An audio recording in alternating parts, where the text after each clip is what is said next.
Hey, what's going on, Buff Nation? All the bandwagoner buffs, buff haters. This is Greg with Greg Said It. Back with another video. It feels like it's been a while. I don't know. I guess I've been doing everything for about every day, and it's like I missed a day, and it feels like I haven't done anything all week here, but it's good to be back home. What is it, week 6 here, going up against Arizona State. There's a lot going on. People talking about, I guess some portal news broke today, and a lot of people been talking about what's going on with the portal, and is it good, is it bad for Colorado? And depending on who you're talking to, it could be a lot of different things. I think, in my personal opinion, they're saying things like it's shortened up the period,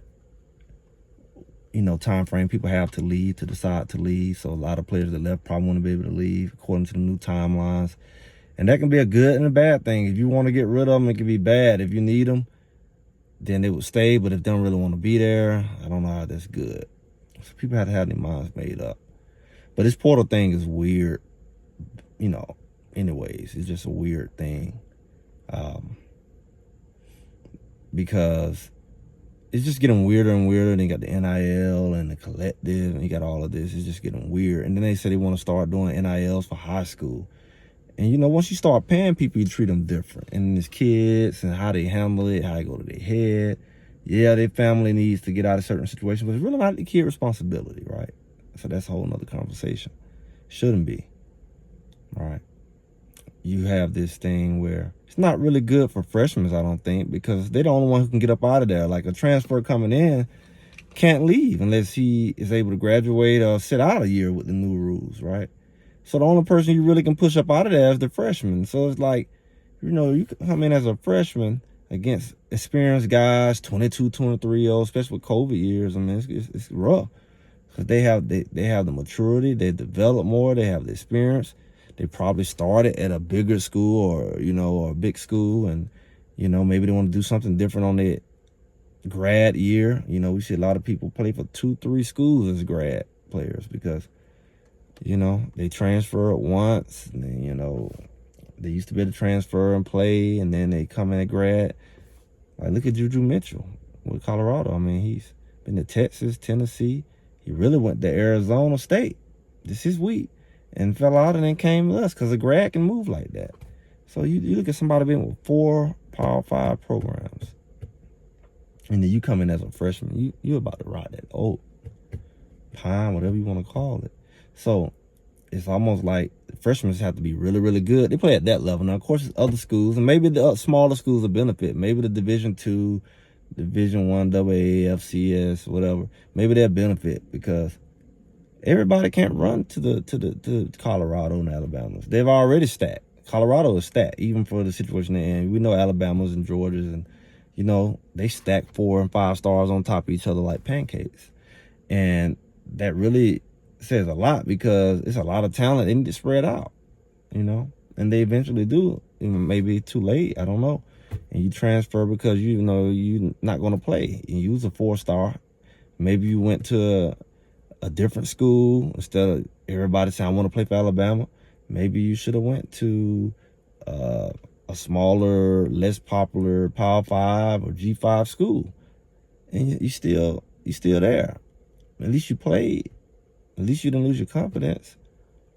You had to transfer anyway. I think people like Shador played it right. I mean, of course, he had his dad. He was going to go to FAU and play because he had a relationship with the coach.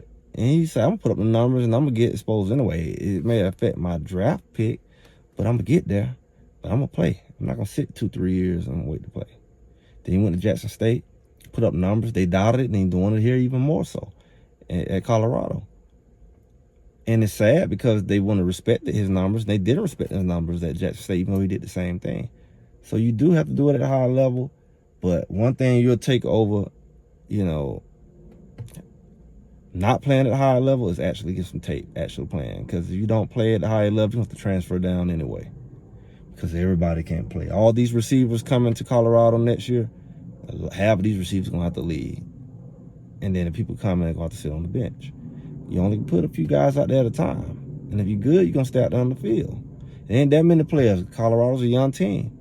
They just moved Hopkins over to DB, and he's pretty good. They say he's better DB than receiver. He's a darn good receiver. I was ready for him to get out there as a receiver. So, you know, you look at him coming back, Kamani coming back.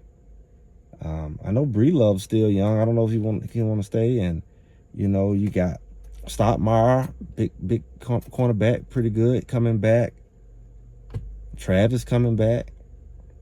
And that's just naming corners. So, you know, you really don't have a lot of room for a lot of corners because you already stopped. Now, you want to make room for injuries, things like that. But that's how this portal thing works, especially this new portal thing. It's always been a transfer thing if you're not playing, but it's really a thing now because they say the new rules, like you can get, you know, the portion or ratio that you want. You used to only get some of freshmen, some of grad, some of regular transfer, and it's like a ratio that you can have. Now it's like I can get all freshmen or I can get all grad. I think that's what they're saying.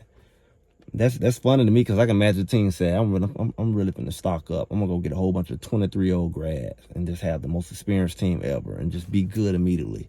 I don't know how it will help your long-term program, but I can just see that because now it's not like you only can get 4 or 5 or 8 grad people and, you know, players, and then, you know, you only can get a portion, you know, 40%, whatever. Now you can just get all.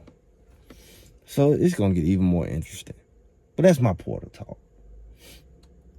I want to say something about Arizona. It's really not a whole lot to say, but it is.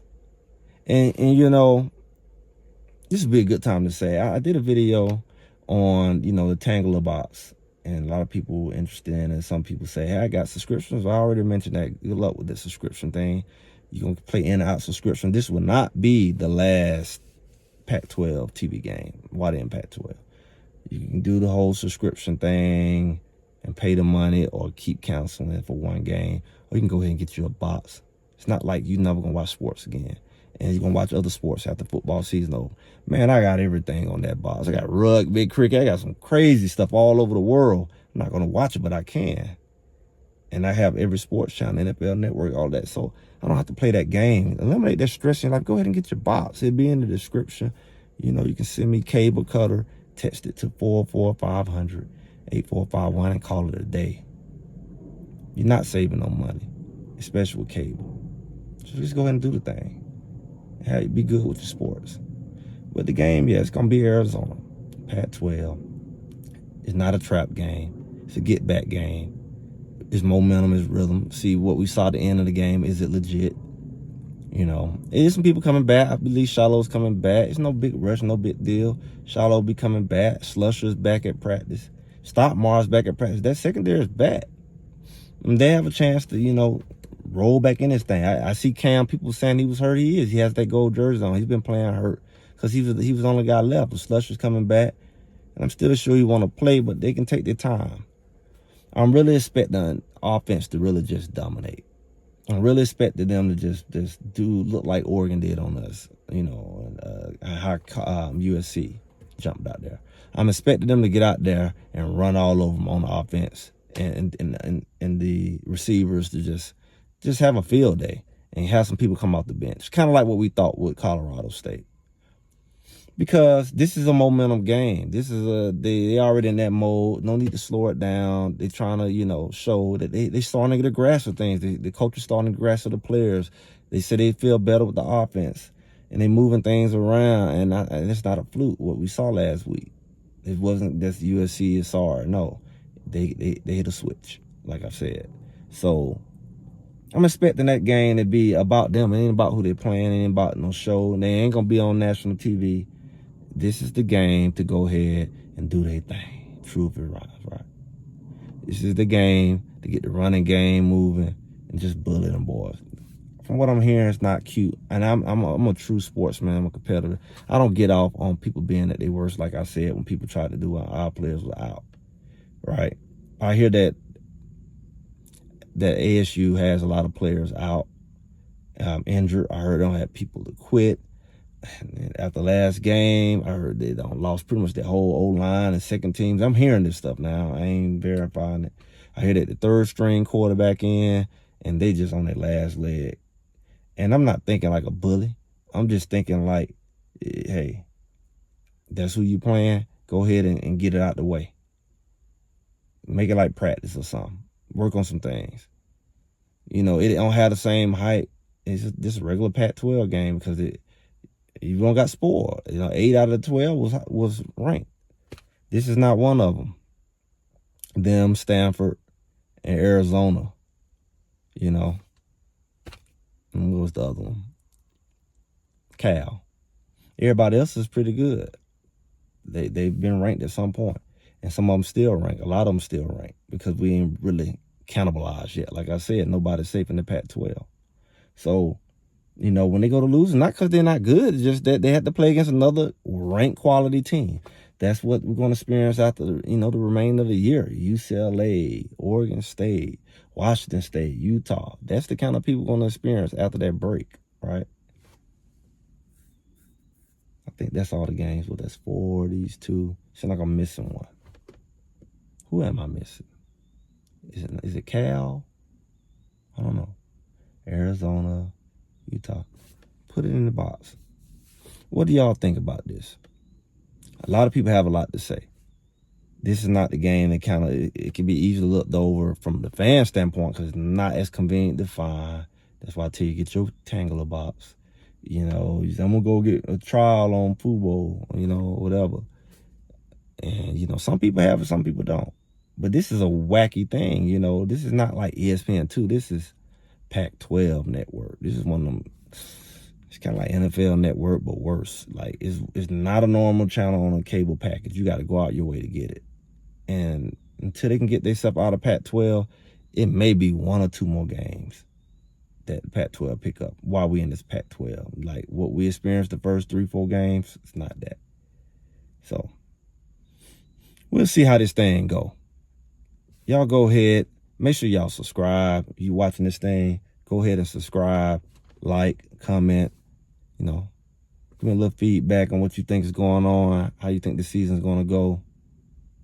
And again, this is Greg. Greg said it. And I'll talk to y'all soon. Y'all have a good one.